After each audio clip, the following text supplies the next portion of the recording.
Hello students, आज हम द्विघात बहुपद के शून्यकों का योगफल और गुणनफल दिए जाने पर द्विघात बहुपद को ज्ञात करना पर आधारित प्रश्नों को हल करेंगे। माना द्विघात बहुपद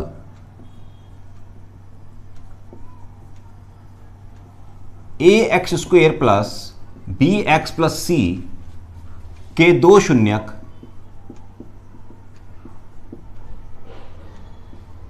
अल्फा तथा बीटा हैं।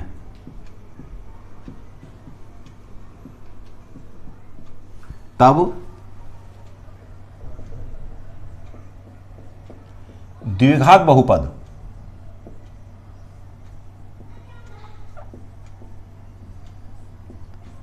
px equals to x minus पहला शून्यक जो कि अल्फा है गुणा x माइनस दूसरा शून्यक जो कि बीटा है, इन दोनों गुणनखंडों का गुणनफल यही द्विघात बहुपद होगा। हम जानते हैं कि किसी भी द्विघात बहुपद के शून्य ज्ञात करने के लिए हम उस द्विघात बहुपद को शून्य के बराबर रखते हैं और तब उसको हल करते हैं। हल करने से हमें दो गुणनखंड प्राप्त होते हैं और उन्हीं दो गुणनखंडों से दो शून्यक प्राप्त होते हैं। इसीलिए मैंने दोनों शून्यकों से दो गुणनखंड बनाए हैं यहाँ पर, और इन दोनों गुणनखंडों का जो गुणनफल है वही हमारा द्विघात बहुपद होगा। आप इसे समझ लिए ऐसा क्यों है। जैसे एक द्विघात बहुपद मान लीजिए x² माइनस 5x प्लस 6 है। इस द्विघात बहुपद के जो शून्यक होंगे बराबर शून्य रखने से हमें प्राप्त होते हैं। इसका गुणनखंड किए जाने पर हमें x minus 3 into x minus 2 प्राप्त होता है। ये दो गुणनखंडों का गुणनफल है, जिसमें पहले वाले गुणनखंड को जब हम शून्य के बराबर रखते हैं तो यहाँ से हमें x का मान 3 प्राप्त होता है और यहाँ x का मान 2 प्राप्त होता है। इस प्रकार पहला शून्यक ये अल्फा हो सकता है और दूसरा ये शून्यक ये बीटा हो सकता है। तो हमें दो शून्यक अल्फा बीटा हमें प्राप्त होते हैं। तो इन दो शून्यकों अल्फा और बीटा को लेने पर हमें इस प्रकार दो गुणनखंड प्राप्त हुए जो कि x माइनस अल्फा और x माइनस बीटा के रूप में लिखे गए हैं। इसी में द्विघात बहुपद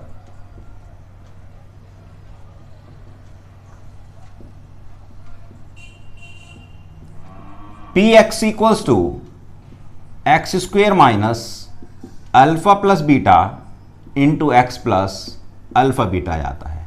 इन दोनों गुणनखंडों की गुणा करने पर हमें यह रूप प्राप्त होता है। यह भी द्विघात बहुपद का सूत्र बन गया।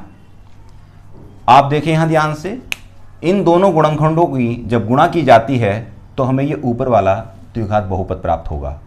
तो इस प्रकार इन दोनों गुणनखंडों की गुणा करने पर हमें यह द्विघात बहुपद प्राप्त होता है। आप यहां ध्यान से देखें कि इसमें हमें दोनों शून्यकों का योगफल अल्फा प्लस बीटा प्राप्त हुआ और यहां दोनों शून्यकों का गुणनफल अल्फा और बीटा यह हमें प्राप्त हुआ है। जब प्रश्न में हमें सीधे ही दो शून्यकों का योगफल और गुणनफल दिया हो तो हम उसे इस प्रकार लिख सकते हैं।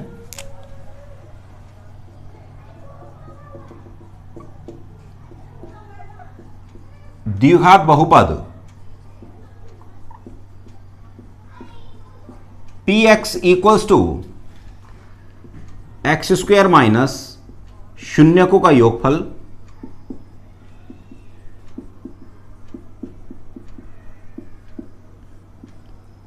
गुणा x प्लस शून्यकों का गुणनफल।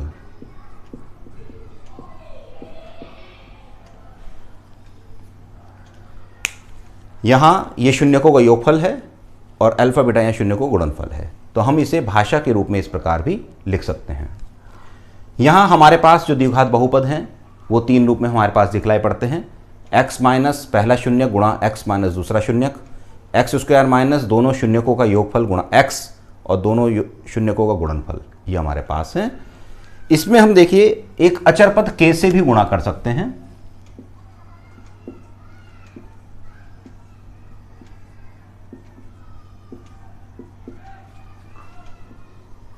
यहां k एक अचर पद है। अब प्रश्न ये उठता है कि क्या k की गुणा करनी आवश्यक है? नहीं, बिल्कुल नहीं। k की गुणा करना आवश्यक नहीं है।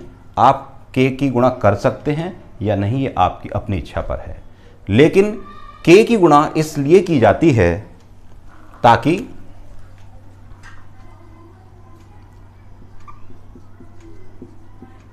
द्विघात बहुपद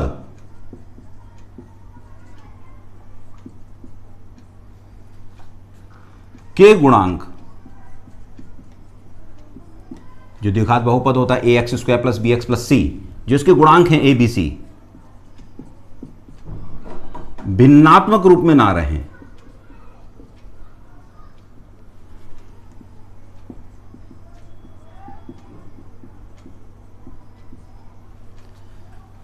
क्योंकि यदि ए बी और सी का मान भिन्नात्मक रूप में होगा तो हमें किसी भी बहुपद से किसी अन्य दूसरे द्विघात बहुपद में गुणा या भाग करने की जो संक्रियाएं हैं या कैलकुलेशन करने में थोड़ी असुविधा होगी।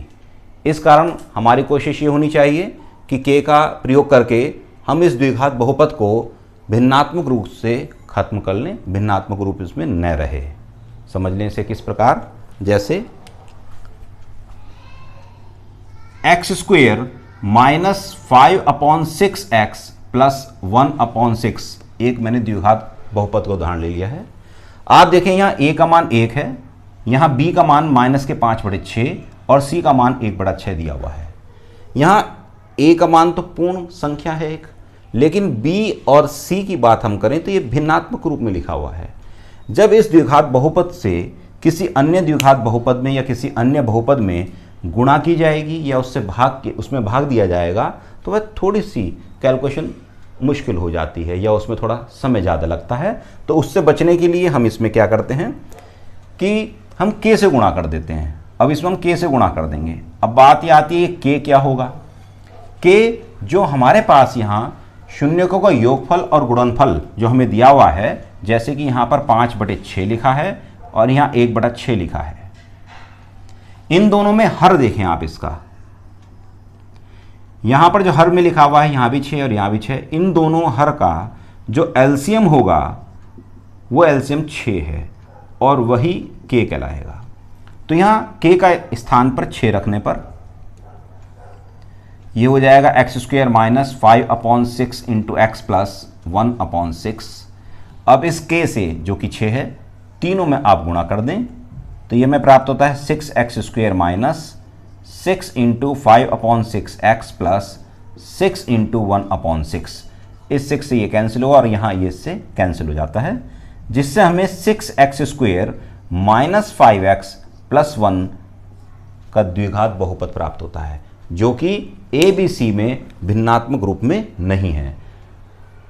अब इसका लाभ यह हुआ, जैसा मैंने आपको भी बताया था, कि इससे किसी अन्य बहुपद में या अन्य द्विघात बहुपद में गुणा अथवा भाग करने में आसानी रहेगी। यही कारण है कि हम यहाँ k का मान लेते हैं और अन्य कोई कारण इसका नहीं है। आप चाहें तो k का मान ले सकते हैं, लिख सकते हैं, अन्यथा आप ना लिखें। यदि आप k का मान नहीं लिखते हैं तो आपको इसमें इस प्रकार से द्विघात बहुपद जो प्राप्त होगा वो भिन्नात्मक रूप में होगा, तो इससे भी कोई वैसे प्रभाव नहीं पड़ता है। k का मान आप फिर एक बार और मैं आपको समझा देता हूँ। यदि शून्यकों का योग और गुणनफल प्रोडक्ट इसका मान लीजिए कहीं दिया है आपको 2/3 और 1/5 दिया हुआ है, तो हम k का मान क्या लेंगे। k का मान देख लीजिए इस स्थिति में 2/3 और 1/5 में यहाँ हर जो दिया है, हर 3 और 5 है। 3 और 5 का जो एलसीएम होगा वो होगा 15, तो k का मान यहाँ 15 हो जाएगा। और यदि हमें इसका योगफल मान लीजिए 2 दिया है और इसका प्रोडक्ट जो गुणनफल है वो 1/3 दिया है, तो 2 एक पूर्ण राशि है, 2 का मायने होता है 2/1 और ये 1/3 लिखा है। यहाँ 1 और 3 का, इन दोनों का आप एलसीएम लें। इन दोनों का एलसीएम लेने पर हमें 3 प्राप्त होता है, जो कि k है। और यदि दोनों ही पूर्ण राशि हैं, मान लीजिए शून्यकों का योगफल है 3 और गुणनफल मान लीजिए 2 दिया हुआ है। तो आप देखें 3 और 2 ये दोनों भिन्नात्मक रूप में नहीं है या परिमेय संख्या नहीं है, या मान लीजिए लिखा है वर्गमूल 3 लिखा हुआ है मान लीजिए, ठीक। तो आप देखें ये भिन्न के रूप में नहीं है, तो हम इसको वर्गमूल 3/1 ले सकते हैं और हम यहाँ -2/1 ले सकते हैं। चूंकि ये भिन्नात्मक रूप में नहीं है तो इसलिए इनके हर का जो मान होगा वो 1 होगा, और 1 का जो एलसीएम होता है वो 1 ही होता है, तो इसलिए k का मान 1 आएगा। तो इस प्रकार यदि शून्यकों का योगफल या गुणनफल दोनों ही भिन्नात्मक रूप में नहीं है या परिमेय संख्या के रूप में नहीं है तो हम k का मान 1 लेते हैं। अन्यथा की स्थिति में k का मान दोनों के लिए जो एलसीएम होगा उन एलसीएम का मान होता है। अब हम इससे आगे जो उसके आधारित प्रश्न हैं अब हम उनको हल करते हैं।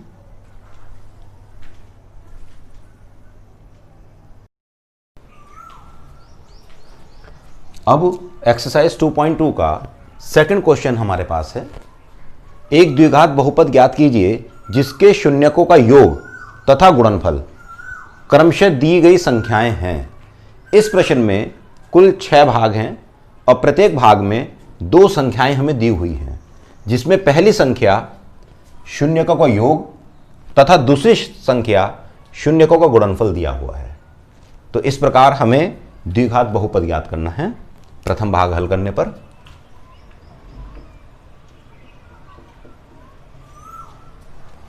दिया है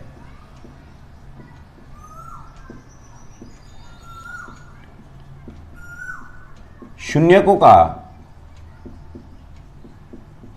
योग बराबर क्रमशः दी गई संख्या है, तो पहले जो क्रम में आ रही है वो 1/4 तथा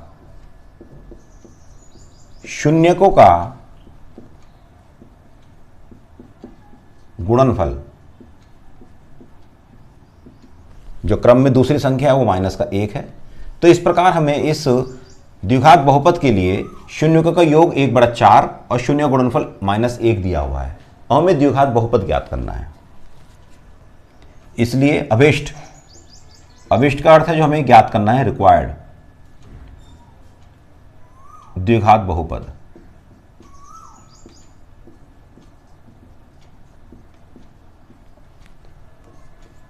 Px equals to x² minus शून्यकों का योग गुणा x प्लस शून्यकों का गुणनफल।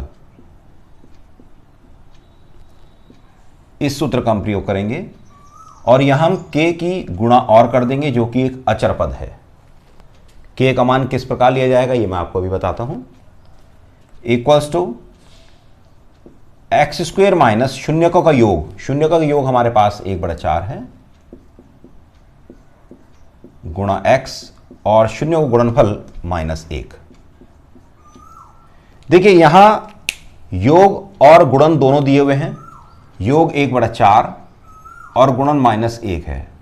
हमें ध्यान से देखना है कि इन दोनों संख्याओं में यदि कोई एक भी भिन्नात्मक रूप में या परिमेय के रूप में दी हुई है, परिमेय संख्या के रूप में दी हुई है, तो इसका आप एलसीएम ले लेंगे।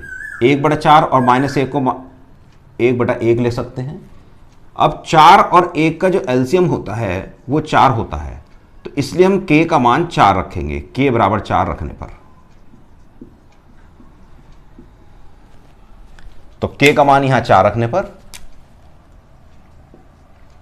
अब इस 4 की इस पूरे बहुपद में आप गुणा कर दीजिए, तो यह आएगा 4x²। 4 से देखिए 4 कैंसिल हो जाएगा, मैं इसको पूरा लिख देता हूं, 4 गुणा 1/4x -4 एकम 4 आ जाएगा। यहां हल करने पे ही मिलता है 4x² माइनस x -4। यही अभिष्ट द्विघात बहुपद है।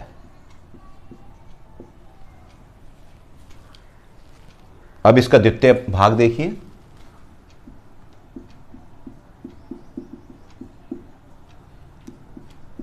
दिया है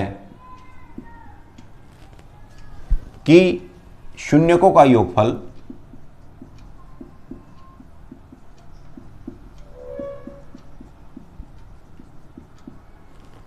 वर्गमूल 2 तथा शून्यकों का गुणनफल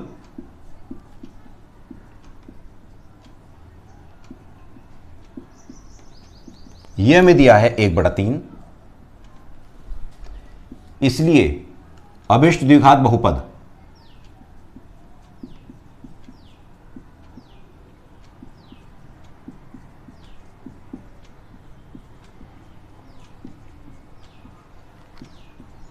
Px equals to X square minus शून्यकों का योगफल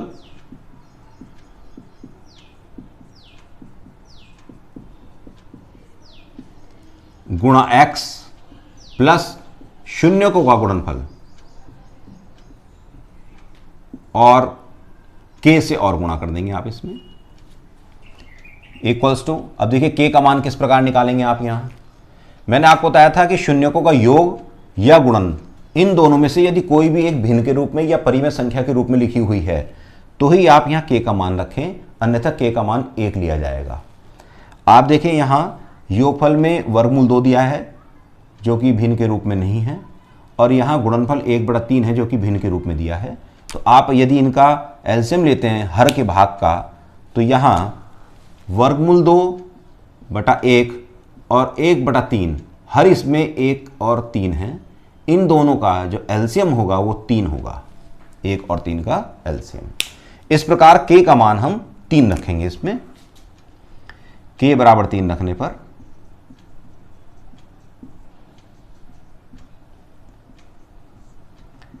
एक्स स्क्वेयर माइनस शून्यकों का योग वर्गमूल 2, तो वर्गमूल 2x हो जाएगा, और शून्यकों का गुणनफल 1/3 है। अब इस 3 से इन तीनों पदों में गुणा करने पर यह आता है 3x square minus 3√2x plus 1, और यही आपका द्विघात बहुपद है जो कि मांगा गया है। अब तृतीय भाग हल करने पर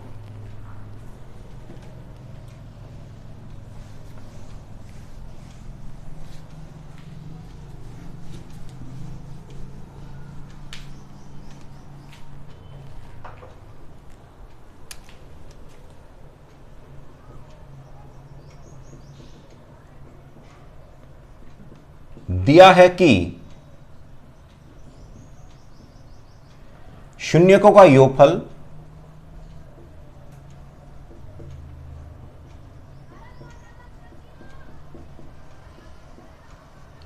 बराबर है 0, जो क्रम से दी गई पहली संख्या है, तथा शून्यकों का गुणनफल बराबर वर्गमूल 5। आप देखें यहां योगफल और गुणनफल इन दोनों में ही ये भिन्नात्मक संख्या नहीं है, नहीं परिमेय संख्या है, तो इसलिए यहां k का मान 1 लेने पर, k का मान हम जो यहां लेंगे वो 1 लेंगे, क्योंकि शून्य को आप 0/1 लिखते हैं और वर्गमूल 5 को वर्गमूल 5/1 लिखते हैं। यहां दोनों के जो हर हैं 1 और 1 हैं, इन दोनों का जो एलसीएम होगा वो 1 होगा, तो k का मान 1 आ गया आपके पास। तो k का मान 1 आने पर गुणा करने पर उसका मान वही रहेगा, तो k का यहां मान आप नए रखेंगे। इसलिए द्विघात बहुपद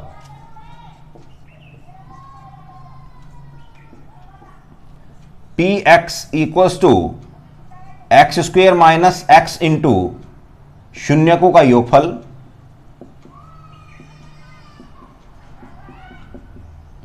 प्लस शून्यकों का गुणनफल बराबर, मैंने आपको बताया था यहां k का मान 1 रखा जाएगा, और जब k का मान 1 है तो उसे लिखने की आवश्यकता नहीं होगी। एक्स स्क्वेयर माइनस शून्यकों का योग, देखिए शून्य का योग 0 है, तो 0 गुणा x हो जाएगा, और गुणनफल इसका जो है वर्गमूल 5 दिया हुआ है, इक्वल्स टू एक्स स्क्वेयर, ये 0 हो जाएगा, प्लस √5, यही इसका उत्तर है। अब भाग 4 को हल करने पर दिया है कि शून्यकों का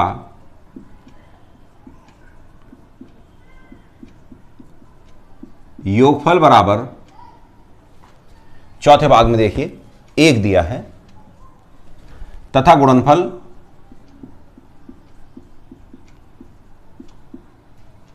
ये भी 1 है।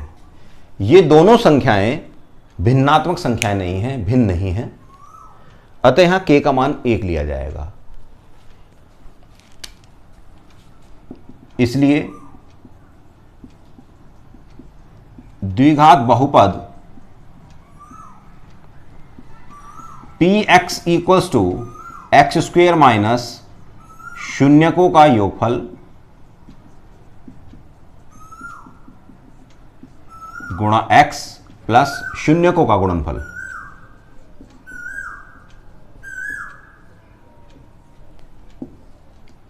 इक्वल्स टू k का मान यहां 1 है,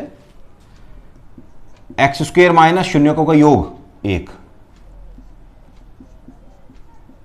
और शून्य गुणनफल वो भी 1 दिया हुआ है। इस प्रकार x square minus x plus 1 द्विघात बहुपद प्राप्त होता है। अब भाग 4 के बाद भाग 5 को हल करने पर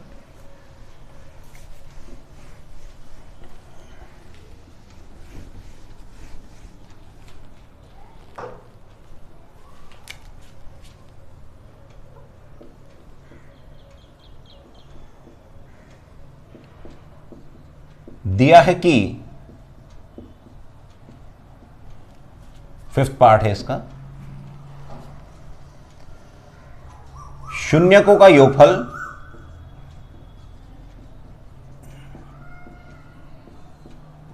बराबर माइनस के 1/4 पहला मान, तथा शून्यकों का गुणनफल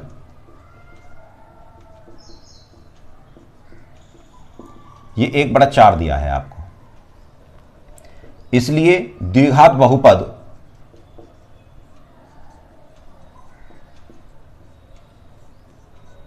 px इक्वल्स टू, देखिए यहां योग और गुणन जो हमें दिए हुए हैं वो 1/4 और 1/4 हैं। ये 1/4 हुआ और यहां 1/4, ये माइनस में।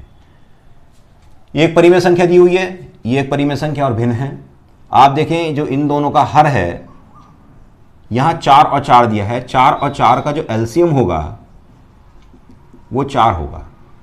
तो इसलिए k का मान हम 4 रखेंगे, k का मान 4 रखने पर द्विघात बहुपद px equals to k into, पहले सूत्र लिख लीजिए, एक्स स्क्वेयर माइनस शून्यकों का योग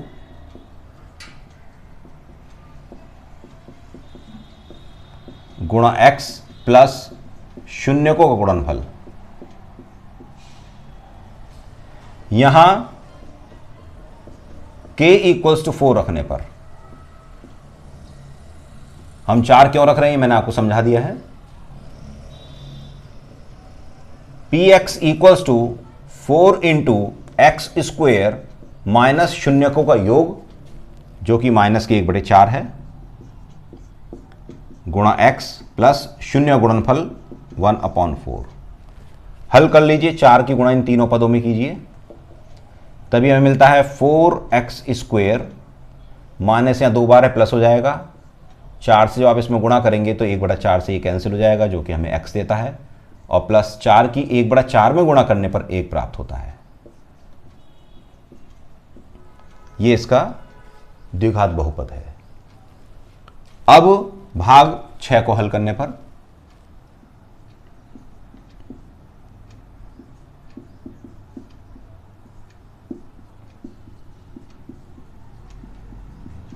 दिया है कि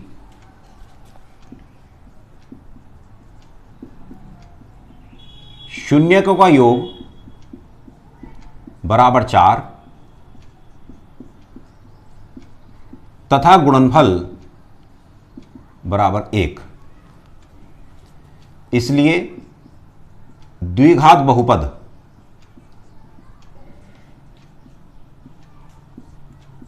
px equals to X square minus शून्यकों का योग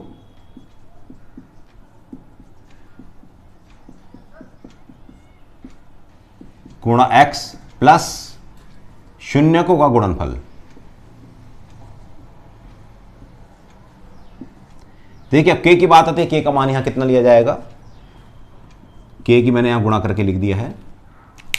यहां योग और गुणन ये दोनों ही पूर्ण संख्याएं हैं, 4 और 1। आप जानते हैं 4 को 4/1 लिखते हैं, 1 को 1/1 लिखते हैं, जो इसका हर है हर 1 है।